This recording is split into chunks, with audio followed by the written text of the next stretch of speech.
and the rest of the scheme. So we're really proactive on that and trying to get outside more and deal with it. Then I'm just going to talk a minute about tenancy support service. So we are lucky enough to have a tenancy support team in-house.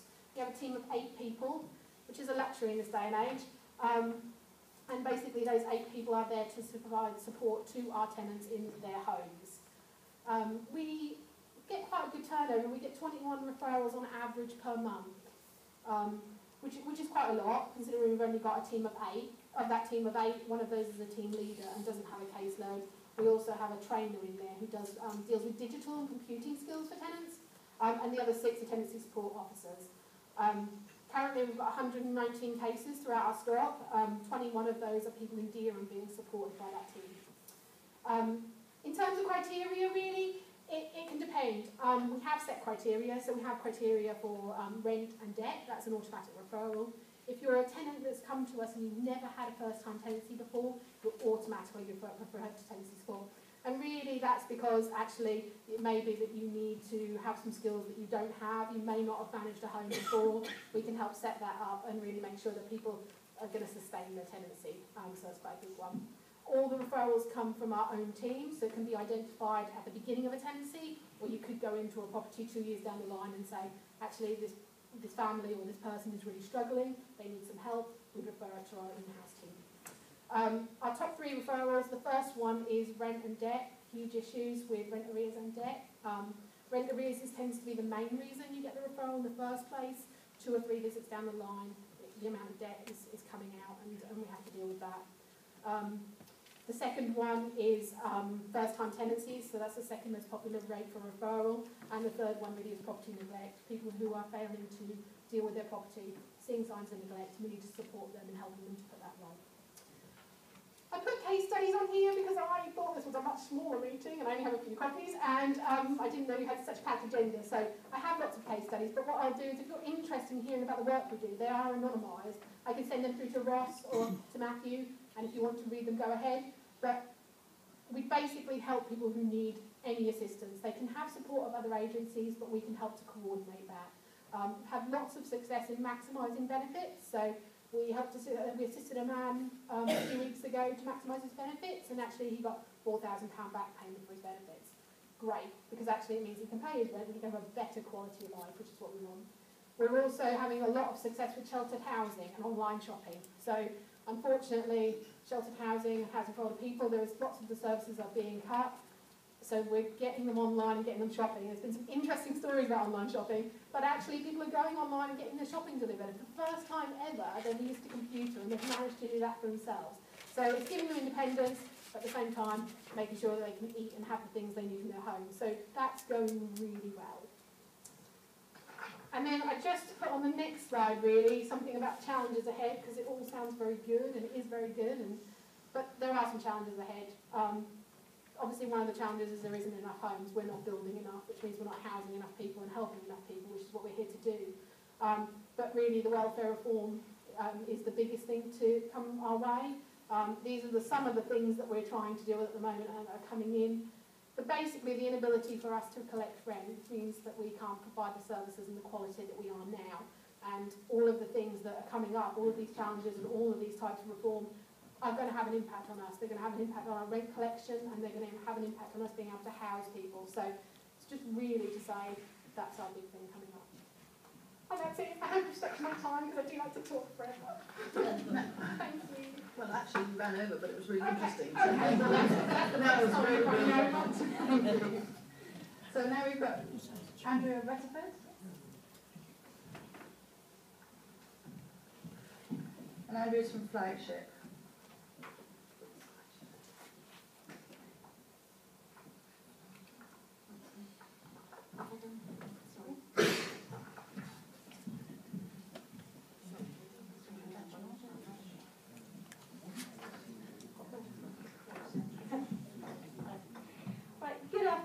My name is Andrea Rutherford. I'm the Head of Housing at Flagship Homes.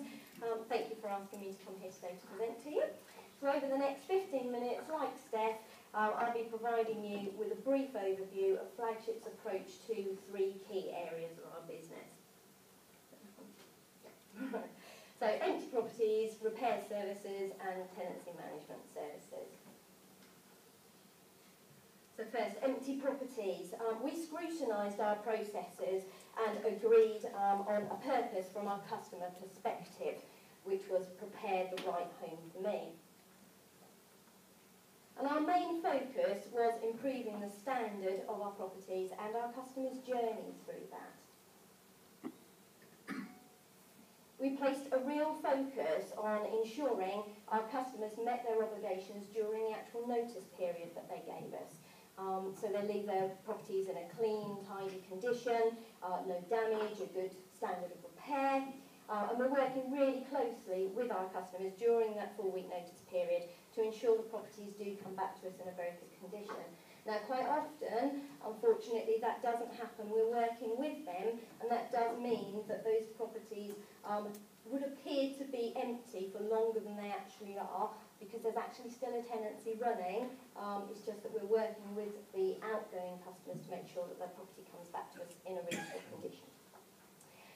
We've extended our viewing process, so we've actually got an incoming customer when we are really clear about the expectations and the responsibilities, both ours and of our customers, what services we provide, the services we don't provide, what works we will be doing, and exactly what's expected of them during the course of their tenancy. So they can actually make an informed decision of whether they want to accept that tenancy with us or not. And this sets the customer up to succeed in their new home from the very outset. We place a very strong emphasis on getting the right product for our customers before they move in. So understanding their needs, their individual needs, and getting the right works completed whilst the property is actually empty to avoid the need to return to do repairs at a later date. And this process places the customer at the very heart of it. For example, if we identify a property that needs a kitchen upgrade or a bathroom upgrade, we can engage that customer in the choices of kitchens or what have you at that time, and to make sure that they really do meet those individual requirements as much as possible, obviously within our scope of service. And we accept that this has extended the time that our properties remain vacant for. But we feel it's really important to enable customers to make that informed decision about whether that tenancy is the right tenancy for them, and to get the right repairs carried out whilst the property is empty, to avoid the risk of having to have more repairs afterwards, and to promote the right behaviour from our customers from the very outset of their tenancy. And this promotes community cohesion and sustainability, and helps our customers to make that connection with that property and with that community, which encourages a wish to remain, because obviously the more turnover of stock we get, obviously that incurs a lot of cost for us, and essentially doesn't lead to very sustainable communities. And our customers are actually very satisfied with our new process. They're scoring between 9.8 and 9.9 out of 10 for the viewing and the sign-up experience, whereas before it was sort of around the sort of 6s and 7s, and actually 8.2 out of 10 for the actual condition of the property. And we regularly review that feedback to understand what it really feels like for our customers, and we use it to continually improve our process. So what's our approach to repairs and stock investment? Well, actually, it's quite similar.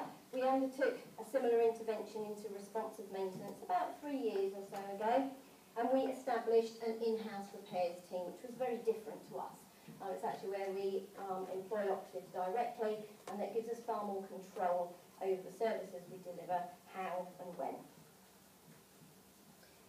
We listen to our customers and actually change the way that we respond to their request for a repair. And we actually fit that in around a customer's availability now, rather than expecting them to fit around predetermined appointment times that we were asking them to work with.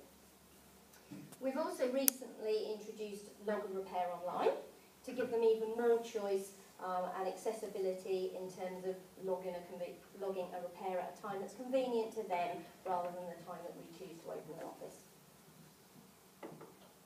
And we're also looking at extending our in-house service provision now. So things like the grounds maintenance contracts that we have, communal cleaning contracts. We're looking at bringing those in-house as well now, again, so we can have greater control over the level and quality of service that we deliver. And our customer satisfaction with the responsive repair service is currently 9.6 out of 10.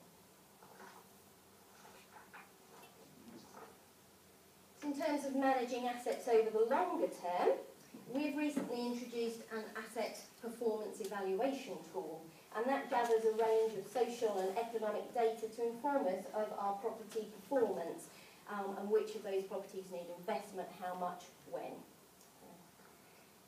It looks at a number of economical and social factors, so it doesn't only assess the usual criteria of the property condition and the lifetime of the components that are in that property, rent levels and how often they become empty, which are the usual things that we look at, but it also looks at the social aspects, such as crime rates in the area, fuel poverty, the demand for that particular type of property as well.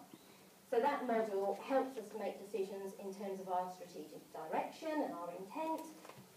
And it's also enabled us to bring some properties back into management that we previously thought we had no option but to dispose of. So that's a really good news story for us.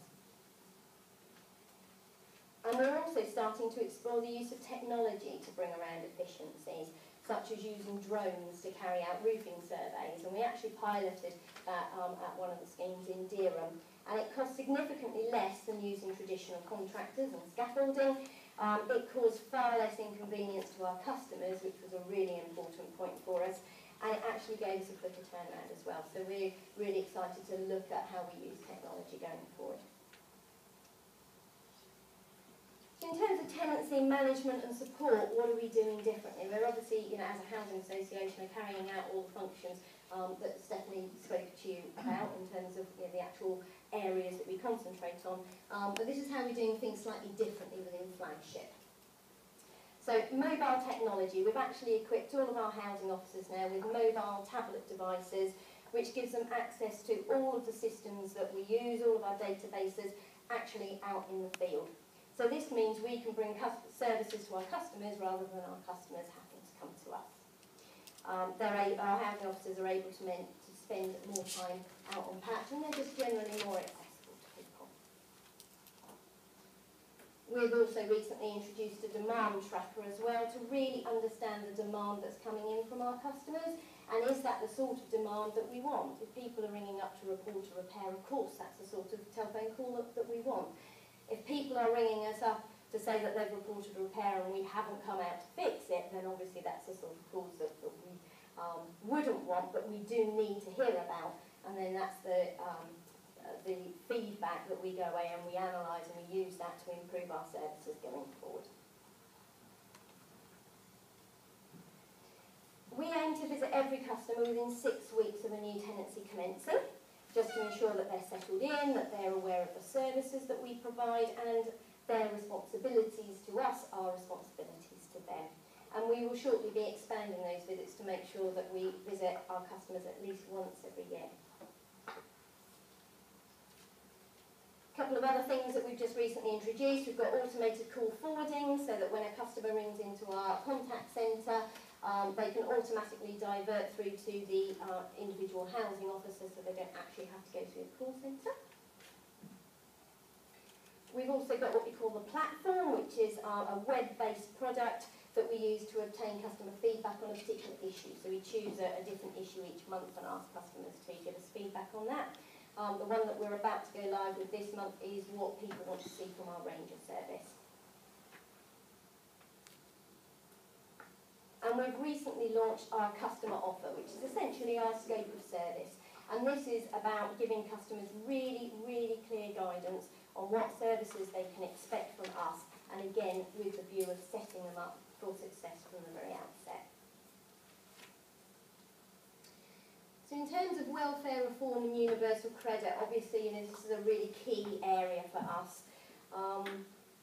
And from our point of view, our main focus is absolutely on getting the right level of information and support to our customers as soon as we possibly can. We've got a welfare reform and universal credit working group up and running, and they meet monthly to really understand the changes, the impact that they could potentially have on our customers, and how we can support our customers through those changes. We've formed very close working partnerships with the DWP,